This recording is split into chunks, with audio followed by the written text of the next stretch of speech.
हमारी प्रेस वार्ता है। आप सभी जानते हैं कि देश के अंदर एक बड़ा ज्वलंत मुद्दा इस समय चर्चा का विषय बना हुआ है। पिछले दिनों आपने देश की संसद में भी देखा कि किस तरह से महिला आरक्षण के मुद्दे पर राजनीति करने के लिए भारतीय जनता पार्टी और मोदी सरकार एक संशोधन को, जिसको 131वां संवैधानिक संशोधन कहते हैं, लेकर आई और देश के अंदर एक ऐसा माहौल बनाने की कोशिश की मानो महिला सशक्तिकरण का बिल को दोबारा लेकर आ गई। जबकि आप सब जानते भी हैं और आपके ज्ञान के लिए, आपको बताने के लिए मैं बता दूं कि जो ये बिल है ये 2023 के अंदर पारित हो चुका और सभी दलों ने इसका समर्थन किया था। जो महिला आरक्षण का बिल है उस समय सिर्फ 2 वोट लोकसभा में इसके खिलाफ पड़े थे और राज्यसभा में सर्वसम्मति से यह पारित हुआ था। अगर कांग्रेस पार्टी या कोई और पार्टी इसके विरोध में होती तो उस समय ही यह बिल पारित ना होता।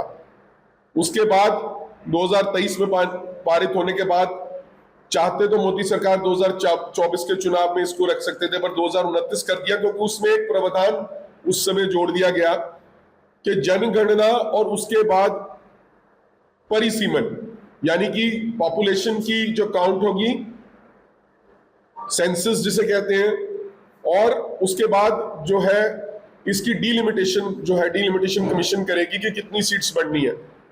वो हमारा लाया हुआ प्रावधान नहीं था, वो मोदी सरकार का लाया हुआ प्रावधान था और हमने तो जो बिल आया था उसकी सपोर्ट की। मैं थोड़ा सा विमेन रिजर्वेशन की बैकग्राउंड में भी आपको ले जाता हूं कि पहली बार 1992 में अगर विमेन रिजर्वेशन किसी ने लोकल बॉडीज के अंदर की, 73वीं और 74वीं संशोधन के साथ पंचायती राज के अंदर या लोकल बॉडीज के अंदर, वो राजीव गांधी थे। आप जानते हैं चंडीगढ़ में भी 1996 में पहला नगर निगम का चुनाव हुआ था। 33% रिजर्वेशन जो विमेन को दी गई वो कांग्रेस पार्टी के द्वारा दी गई, राजीव गांधी के द्वारा दी गई। उसके बाद देवेगौड़ा सरकार के अंदर यह बिल आया। उस समय क्योंकि अवधि समाप्त हो गई लोकसभा की, वो बिल गिर गया। दोबारा से यूपीए की सरकार के अंदर इस बिल को लेकर आए और वो पेंडिंग था और अब जाकर जब 2023 में इसको लेकर आया गया तो सारे दलों ने इसका संपूर्ण समर्थन किया और इसमें विरोध वाली कोई बात नहीं थी। आज हमें ये प्रेस वार्ता करने की जरूरत क्यों पड़ रही है?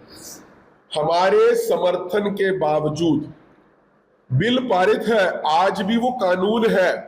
मोदी सरकार देश के अंदर एक माहौल बनाने की कोशिश कर रही है मानो कांग्रेस और ऑपोजिशन पार्टीज ने इस बिल का विरोध किया है और महिला बिल जो है वो संसद में गिर गया है, जबकि ऐसा कुछ नहीं है। बिल तो वही है, लॉ तो वही है, कुछ नहीं गिरा, कोई चेंज नहीं है। सिर्फ जो वो संशोधन लाना चाहते थे, 850 सीट करना चाहते थे, बिना ये तय किए कि किसकी कितनी जो है रिजर्वेशन होगी, किसको कितना आरक्षण मिलेगा, ओबीसी का क्या होगा, एससी का क्या होगा, कुछ भी चर्चा किए बिना डीलिमिटेशन कमीशन को इन्वॉल्व किए, बिना सेंसस किए, जनगणना जिसको कहते हैं, वो सब किए बिना बैकडोर से सिर्फ एक नैरेटिव सेट करने की कोशिश कर रहे थे। भाई बिल तो पहले ही पास हो चुका है, 2023 में वो कानून बन चुका है। अब आप सिर्फ बंगाल और तमिलनाडु का चुनाव देखकर, क्योंकि आपके पास वहां कोई नैरेटिव नहीं है, 5 राज्यों में जो विधानसभा के चुनाव हो रहे हैं वहां मोदी सरकार की हालत पतली है, इस वजह से उनके पास कोई मुद्दा नहीं है। उस मुद्दे ना होने की वजह से, मुद्दा विहीन होने की वजह से ये जो भारतीय जनता पार्टी और मोदी सरकार है, इन्होंने ये चालाकी की और उस चालाकी का खमियाजा उन्हें भुगतना पड़ा जब पूरा विपक्ष एकजुट हो गया और 11 साल में पहली हार हुई है मोदी सरकार की। मैं आपको बताना चाहता हूं, पार्लियामेंट के अंदर, लोकसभा राज्यसभा के अंदर पहली हार हुई है जिसको वो पचा नहीं पा रहे और जिसका नतीजा आपको कल नजर आया जब प्रधानमंत्री, देश के प्रधानमंत्री सत्ता का दुरुपयोग करते हुए, मैं स्पष्ट शब्दों में कहना चाहता हूं, सत्ता का दुरुपयोग करते हुए नजर आए। उन्होंने टेलीविजन पर आकर राष्ट्र को संबोधन करते हुए कांग्रेस और विपक्ष को खूब गालियां निकाली, खूब बड़ा बुला कहा, जबकि राष्ट्र का संबोधन जब भी होता है वो राष्ट्र हित में होता है, कोई राष्ट्र से जुड़ी हुई बड़ी बात हो उसके लिए होता है। आप जानबूझकर एक बिल को लेकर आते हैं, संशोधन को लेकर आते हैं, और जब वो संशोधन आपका गिर जाता है तो आप इस तरह की घटिया राजनीतिक चालें चलते हो, लोगों को इमोशनल करने की कोशिश करते हो, लोगों को झूठा एक नैरेटिव सेट करने की कोशिश करते हो कि मानो विपक्ष ने इस बिल को गिरा दिया। तो मैंने आपके सामने सच्चाई रख दी है। हमारी पार्टी इस बात की पक्षधर है कि हम महिला आरक्षण के हक में हैं। हम चाहते हैं कि इस देश में महिला आरक्षण लागू हो। हम चाहते हैं कि महिला आरक्षण फौरी तौर पर लागू हो। आपको 2029 की वेट करने की जरूरत नहीं थी। आज ही 543 सीटों में 1/3 आप आरक्षित कर दो महिलाओं के लिए। जितनी विधानसभाएं हैं सब में 33% आरक्षण कर दो। कांग्रेस पार्टी इस बात का स्वागत करेगी। हमारे नेता राहुल गांधी ने, खड़गे साहब ने, प्रियंका जी ने, हमारे सांसद मनीष तिवारी जी ने भी, सभी ने कहा कि हम जो महिला आरक्षण है उसके पूरी तरह पक्ष में है और हम इसको लागू करना चाहते हैं। और हम भाजपा से और मोदी सरकार से आज इस मंच से, मेरे साथ हमारे महिला कांग्रेस की बहुत ही ओजस्वी अध्यक्षा बाईं ओर बैठी हैं नंदिता हुड्डा जी, उनके साथ हमारी बड़ी ही भाकड़ पार्षद है हमारी प्रेमलता जी, हमारी महिला कांग्रेस की बहुत ही कहते हैं वो डायनेमिक सेक्रेटरी ममता डोगरा जी, हमारी पार्टी की डिप्टी मेयर रही और हर मुद्दे को मुखरता से कॉरपोरेशन में उठाने वाली तरुणा मेहता जी, हमारी पार्टी की जिला अध्यक्ष और महिलाओं को आगे लाने के लिए पूरी तरह से वचनबद्ध है और कटिबद्ध है। इसलिए आज की ये प्रेस वार्ता बुलाई गई है और हम आपके द्वारा आज भारतीय जनता पार्टी से और मोदी सरकार से मांग करते हैं कि फौरी तौर पर इस आरक्षण को जो है लागू किया जाए। महिलाओं को जो न्याय से इतने वर्षों तक वंचित रखा गया है वो न्याय उनको दिया जाए, उनका बनता हक उनको दिया जाए। और हम पार्टियों से भी अपील करते हैं कि इस मुद्दे पर एकजुट होकर अभी के अभी जो आरक्षण है वो इन महिलाओं को दिया जाए। बहुत बहुत धन्यवाद। कोई और साथी, मैं नंदिता हुड्डा जी को भी कहूंगा कि 1 मिनट 2 मिनट के लिए नंदिता जी बोलेंगे, उसके बाद फिर। बहुत धन्यवाद। महिला रिजर्वेशन बिल है, इसकी क्या हिस्ट्री रही और आज भी कांग्रेस पार्टी ये चाहती है कि ये आज से अभी से ही लागू होना चाहिए। और जो ये नैरेटिव फैलाया जा रहा है कि जो महिला बिल है उसको गिरा दिया गया है, ये बिल्कुल गलत है। 2023 में पास हुआ था। जब 2023 में ये बिल पास हुआ उसी समय कांग्रेस ने कहा था कि हम 2029 तक भी क्यों इसका इंतजार करें, 2024 से इसको लागू क्यों नहीं किया जाता। उस समय बीजेपी ने ये प्रावधान जोड़ा था साथ में कि पहले सेंसस होएगा, उसके बाद डिलिमिटेशन होएगा और उसके बाद फिर ये बिल लागू होगा। आज राजनीतिक लाभ लेने के लिए जैसे 5 राज्यों में अध्यक्ष जी ने बताया कि अभी इलेक्शन चल रहे हैं, तमिलनाडु में तो 23 तारीख को वोटिंग होनी है। ऐसे समय के बीच में ये एक बात फैलानी और पहले ही मीडिया में फैला देना कि हम ये 33% का रिजर्वेशन लेके आना चाहते हैं, कांग्रेस उसके अगेंस्ट है। और जिस प्रकार हमारे प्रधानमंत्री जी ने आके राष्ट्र को संबोधित किया वो भी गलत है। मैं तो कहूँगी कि मैंने प्रधानमंत्री जी को इस तरीके से कभी देखा ही नहीं कि वो जैसे पूरे देश के प्रधानमंत्री हैं, वो ऐसे एक्ट करते हैं कि जैसे वो भारतीय जनता पार्टी के लीडर हैं। तो आज भी उन्होंने वही काम किया है और जो इस बिल को आगे 2024 में लागू नहीं हुआ वो भी उनकी बदौलत, और जो 2029 में लागू नहीं हो रहा वो भी उनकी बदौलत है। इलीगल असंवैधानिक तरीके से इसको पास किया जा रहा है, तो उसके खिलाफ जो परिसीमन जो लेके आया जा रहा है, तो कहीं ना कहीं लोगों के बीच में ये है कि हमें न्याय नहीं मिलेगा। जो परिसीमन होगा वो मनमाना होगा और बिना जनगणना के तो जिसकी जो पॉपुलेशन है उनका उचित प्रतिनिधित्व नहीं हो पाएगा। इसी के मद्देनजर जो ये है जो बिल गिरा है वो परिसीमन का है, महिला आरक्षण का नहीं है। तो महिला आरक्षण की जो है पुरजोर कांग्रेस पहले से भी समर्थन में रही है, अभी भी महिला कांग्रेस भी चलाएगी। कल से ही हम प्रोटेस्ट करेंगे और पहले भी 33 लाख महिलाओं ने सिग्नेचर करके राष्ट्रपति को भेजा था, और फिर से हम सिग्नेचर कैंपेन भी चलाएंगे। और जब तक जो ये सच्चाई है, जो ये गलत बात फैलाने का काम किया जा रहा है, ये जब तक हम जन जन के सामने नहीं ले आएंगे, जो सच है उसको सामने रखा जाएगा। महिलाओं को कांग्रेस ने प्रधानमंत्री बनाया है, मुख्यमंत्री बनाया, लोकसभा की स्पीकर बनाया है। आज ही सुधा भारद्वाज जो हमारे पंचकुला से, उसको मेयर की टिकट दी है। तो महिलाओं को सशक्त करने का काम हमेशा कांग्रेस ने किया है, बातें करने से नहीं। और जो बीजेपी का जो मैं कहूँगी व्यवहार दिखता है महिलाओं को लेके, वो आप उनके व्यवहार से अंदाज़ा लगा सकते हैं। अभी उत्तराखंड में वीआईपी का नाम बढ़ा आ रहा है कि एक कथित वीआईपी है जिसका अंकिता भंडारी के हत्याकांड में उसका नाम लिया जा रहा है।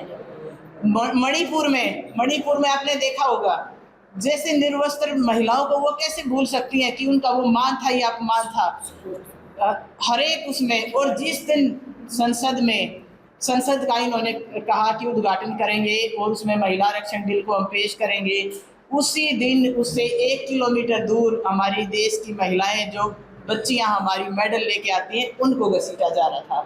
प्रज्वल रेवन्ना जिसकी 3000 वीडियो वायरल होगी, उसके साथ खड़े होके मोदी जी उसके लिए वोट मांगते हैं। तो जो ये चेहरा चरित्र है, इसको हम जनता के सामने लाएंगे। महिला कांग्रेस, महिला जो को आगे करती है पूरी कांग्रेस, इसके हक में है कि महिलाओं को आरक्षण मिले, आज से मिले और अभी से मिले। और इसी के लिए पूरा समर्थन जो है इस बिल के साथ है, पहले भी था, आज भी है। पर जो विरोध है वो सिर्फ असंवैधानिक तरीके का है। इसमें एक चीज मैं ऐड कर दूंगा, सम्मान देने का काम। मैंने जैसे बताया कि राजीव गांधी जी ने 33% जो है आरक्षण दिया था। अगर देश की पहली महिला प्रधानमंत्री बनी तो वो कांग्रेस से बनी, इंदिरा गांधी। देश की पहली महिला राष्ट्रपति बनी तो वो कांग्रेस से बनी। देश की पहली स्पीकर बनी मीरा कुमार जी, तो वो कांग्रेस से बनी। अगर देश की पहली महिला मुख्यमंत्री उत्तर प्रदेश से बनी, पूरे देश की, मैडम कृपलानी जी, तो वो कांग्रेस से बनी। मुख्यमंत्री से लेकर राष्ट्रपति से लेकर स्पीकर और प्रधानमंत्री, सारे पद कांग्रेस ने जो है महिलाओं को दिए हैं। और बहुत सी बड़ी बड़ी नेत्रियां कांग्रेस के अंदर रही हैं, महिला नेत्रियां रही हैं। तो इस बारे में किसी को शक शुबा नहीं होना चाहिए कि कांग्रेस वुमेन एम्पावरमेंट की, जो महिला सशक्तिकरण है, उसकी कितनी बड़ी पक्षधर है। इसलिए अब आपके जो भी सवाल है आप वो पूछ सकते हैं। राणो जी आप भी लगा लो कुर्सी पर, वो लगा लो।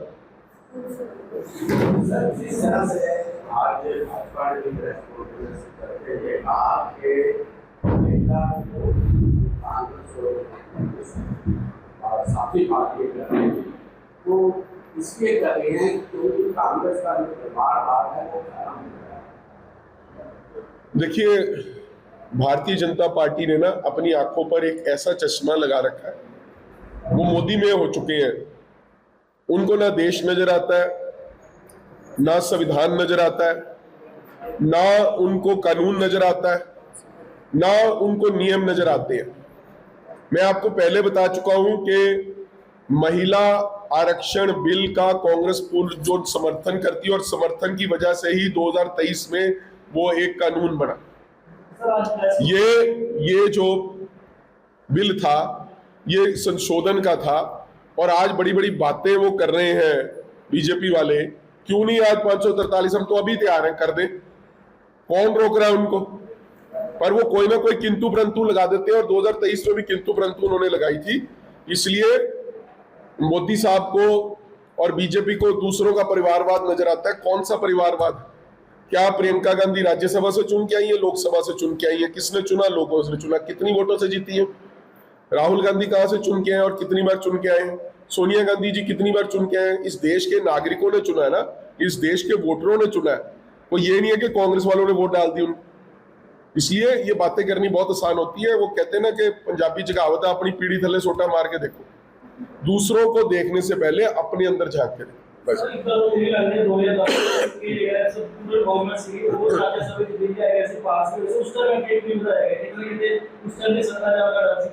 नहीं, सत्ता जान का कोई डर नहीं सी। अगर सत्ता जान का डर होता, पहली शुरुआत ही कांग्रेस ने की थी। ਅੱਜ ਵੀ ਕਾਂਗਰਸ ਦੇ ਕੋਲ ਜ਼ਿਆਦਾ ਮਹਿਲਾ ਸੰਸਦ ਹੈ ਬੀਜੇਪੀ ਨਾਲੋਂ। ਬੀਜੇਪੀ ਜਿਹੜੀ ਗੱਲ ਕਰਦੀ ਹੈ, ਬੀਜੇਪੀ ਦੇ ਤਾਂ 14 ਪਤਾ ਨਹੀਂ ਕੁਝ ਕਿੰਨੇ ਘੱਟ ਤੇ ਹੈਗੇ ਆ ਮੇਰੇ ਖਿਆਲ ਐਮਪੀ। टीएमसी ਦੇ ਜ਼ਿਆਦਾ ਹੈ, ਸਮਾਜਵਾਦੀ ਪਾਰਟੀ ਜ਼ਿਆਦਾ ਹੈ, ਕਾਂਗਰਸ ਦੇ ਜ਼ਿਆਦਾ ਹੈ।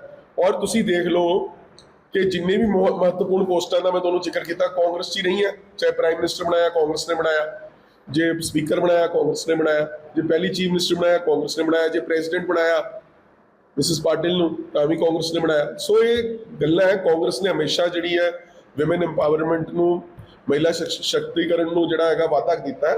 ਔਰ ਇਹ ਸਿਰਫ ਬੀਜੇਪੀ ਦੇ ਐਲੀਗੇਸ਼ਨਸ ਨੇ ਔਰ ਬੀਜੇਪੀ ਕੋਲ ਅੱਜ ਕੋਈ ਨੈਰੇਟਿਵ ਨਹੀਂ ਹੈ, ਇਸ ਕਰਕੇ ਇਹ ਗੱਲ ਕਰਕੇ ਲੋਕਾਂ ਦਾ ਜਿਹੜੀ ਸਿੰਪਥੀ ਅਰਨ ਕਰਨਾ ਚਾਹੁੰਦੇ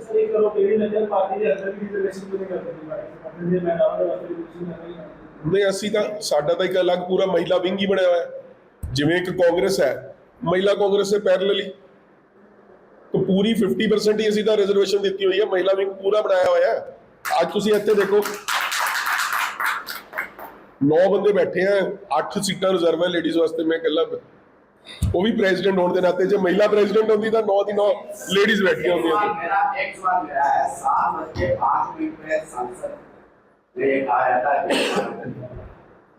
7:25 पर बैनर पहले ही क्या होते हैं पूरे इंडिया में, वो बैनर उठाए जाते हैं कि आपको लगता नहीं है ये पहले ही भाजपा को पता था और अपना पहला बंगाल जो असली मुद्दा है बंगाल में जीत की नाव की साथ वो बचाने का प्रयास किस तरह से किया? बिल्कुल ठीक कहा, ये पूरी तरह से साजिश के तहत किया गया। ये कोई महिला आरक्षण के प्रति भाजपा का प्यार नहीं था, ये सिर्फ एक वोट बटोरने की साजिश मात्र था। अगर उनको महिला सशक्तिकरण का इतना ही ध्यान था तो 2023 में पास हुआ, 24 बीत गया, 25 बीत गया, 26 में आके विधानसभा के चुनाव से पहले वो ये करते हैं और स्पेशल सेशन बुलाते हैं। जुलाई में जो मॉनसून सेशन आ रहा था उसमें कर लेते। और आपने ठीक कहा कि 15 मिनट के अंदर ही बैनर निकाल के घूम रहे हैं। उसके बाद प्रधानमंत्री जी टेलीविजन पर आकर कह रहे हैं और वहां पे एक तरफा संवाद हो रहा है, क्योंकि पता प्रधानमंत्री के संबोधन के बाद कोई और तो अपनी बात रख नहीं सकता। तो इसलिए आप सब भी बहुत समझदार लोग हैं, सियाने लोग हैं। मीडिया को भी चाहिए कि उनकी सच्चाई को दिखाया जाए कि उनकी कितनी गंभीरता है, कितने मुद्दों के। जैसे राम मंदिर का पूरा शोर डाली रखा, कितने सालों से कसम राम की खाते हैं, मंदिर वहीं बनाएंगे। आखिर मंदिर किसको बनाना पड़ा? कोर्ट को बनाना पड़ा। श्रेय लेने को कौन आ गया? भाजपा आगे आ गई। इसलिए हाथी के दांत खाने की और दिखाने की और, ये बात जो पूरी तरह से भाजपा पर फिट बैठती है।